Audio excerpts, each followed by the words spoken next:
जैसे सतयुग के अंदर पुण्यात्मा जन्म लेती है और उनके लिए परमात्मा ऐसा माहौल बना देता है, फलदार वृक्ष होते हैं सब जगह। जैसे आजकल हम कणक पैदा करते हैं कितनी मेहनत करके, उस समय ये ऐसे खड़े रहते जैसे सामक देखा हुआ आपने, ऐसे खड़े रहते हैं और जाओ और तोड़ो और झाड़ो, पकाओ और खाओ, फल तोड़ो खाओ और भजन, और उसमें भजन सभी करते हैं, उनकी एक ऐसी श्रद्धा होती है। तो वो भक्ति करते हैं शास्त्र विरुद्ध और सुख सारे उपलब्ध हैं, शरीर भी स्वस्थ है, लाखों वर्ष जीवन भी रहता है, बाप से पहले बेटा भी नहीं मरता है और विधवा औरत विधवा नहीं होती हैं। तो वो ये सोच रहे कि हम जो साधना कर रहे हैं इससे हमें लाभ है, नहीं, यह भूल मार रही है हमने आज तक। तो वो उस सतयुग में कौन प्राणी जन्म लेंगे, ये बहुत असंख्य युगों से चला रहा है। अब जैसे ये समय अब चल पड़ा, जो भगवान पुण्यात्मा है इस ज्ञान से संपर्क में रहेंगे, भक्ति ठीक करते रहेंगे तो ये पार हो जाएंगे। अब अरबों खरबों प्राणी पार होंगे अब इस पिछली पीढ़ी में, क्योंकि परमात्मा ने 3 युग इंतजार की है इस समय के लिए। और कैसे परमात्मा किस प्रकार ऐसे लुका छिपी करके और भक्ति बचा के लाए हैं, आप इस ज्ञान से परिचित होंगे तब पता चलेगा। कहीं भी जैसे आप सोचा करते श्री कृष्ण ने साड़ी बढ़ा दी द्रौपदी की, श्री कृष्ण नर के बस का ना था कुछ भी। परमात्मा की श्रद्धा बनाए रखने के लिए परमात्मा कहते मैं ही सौछल छिद्र करता हूँ, वही उसी संत का रूप बनाकर चले जाते हैं जो जिस गुरु पर आश्रित है और उसका काम कर देते। भगत में आस्था बनी रहती है और वो ने सोचा मेरे गुरु से या इस साधना से ठीक हो गया, होता उसके पूर्व जन्म के संस्कारों से। तो परमात्मा ने इस भक्ति को बचा के जीवित रखना था, इसलिए आपको यहाँ तक लाए हैं। तो अब जो पार होंगे वो तो होंगे ही होंगे। मालिक का वचन है सकल सृष्टि प्रवानिक होई, पूरा विश्व और नाम लेगा, मोक्ष होगा।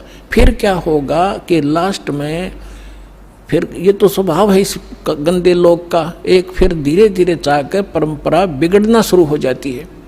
तो उस समय लास्ट में जो भक्त भक्ति यही कर रहे होंगे लेकिन वो पार नहीं हो पाएंगे, उनकी संख्या भी थोड़ी नहीं होगी, बहुत लाखों और करोड़ों में होंगे जो पार नहीं हो सकेंगे, लेकिन भक्ति संग्रहित हो जाएगी उनकी जबरदस्त। तो वो फिर क्या करेंगे, काल के हाथ चढ़ेंगे। उन्हीं में से ब्रह्मा विष्णु महेश ये देव और ये सब बनाए जाएंगे, गणेश और ये जो जितने भी देवता हैं, इंद्र कुबेर वरुण धर्मराज, ये 33 करोड़ देवता इन्हीं में से सिलेक्टेड होते हैं। और फिर इनको ऊपर रखेगा, ऊपर के लोकों में इनकी पुण्य इनके साथ होंगे। फिर वहाँ इसका टैक्स है, अपना टैक्स अलग लेगा और अपना वह माल बेचेगा वो न्यारा। तो इनके पुण्य समाप्त जब हो जाएंगे फिर ये दोबारा सतयुग में जन्म लेंगे। वो पिछले वाले जो ऊपर लुटन लग रहे हैं वो इस सतयुग में आएंगे और अब वाले फिर काफ़ी वर्षों के बाद वो आएंगे फिर सतयुग में। अब सतयुग में होंगे ये भक्ति संग्रहित प्राणी जो अब करेंगे शास्त्र अनुकूल साधना। अब मिली इनको, आज तक शास्त्र अनुकूल साधना नहीं थी। 4 युग का हिसाब लगा के देख लो जब किसी के पास आज तक ये शास्त्र अनुकूल साधना हो या भक्ति की हो किसी ने।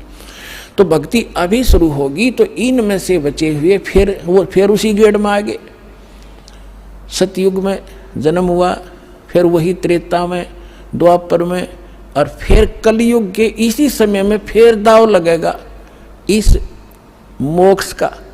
और ईब चूकिए तो फिर वही चक्कर, इंद्र हजारों वर्ष युगों तक आप उड़े वहाँ इंद्र की पोस्ट पर रहोगे, हजारों वर्षों तक देवताओं के स्वर्गलोक में अपना माल खाओगे, बर्बाद करोगे पूंजी को। और फिर यदि आगे भगवान फिर कोई संत नहीं मिले, इतने जन्म मनुष्य के होकर भी फिर आप 84 लाख योनियों में चक्कर खाओगे। तो ये आज का विषय था कि आज आपको वो दाव लगा है, इसको संभाल के रखना। आपको मानव शरीर प्राप्त हुआ है, आपको 600 वर्ष पहले परमात्मा आए थे तब भी आप मालिक के शरणों में थे। 64 लाख शेष थे, ये 64 लाख तक पहले आएंगे। उसके बाद फिर परमात्मा ने ये अपना प्रचार फैला दिया है। जैसे आपको बताया गया है कि ये वाणी उसको भी, जैसे कागभूषण की कथा सुनाई थी, 6 महीने कथा सुनकर उसका थोड़ा सा असर हुआ कि नाम ले लूं, तो ये इतना प्रचार होगा इस वाणी का, आंधी सी उठेगी। तो वो जो टर्न वाइज भी जिनका नंबर मनुष्य का आया है वो कुछ दिन के बाद आ जाएंगे, शरण में आना पड़ेगा, और इस प्रकार ये सबका मोक्ष होगा। बोलो सतगुरुदेव।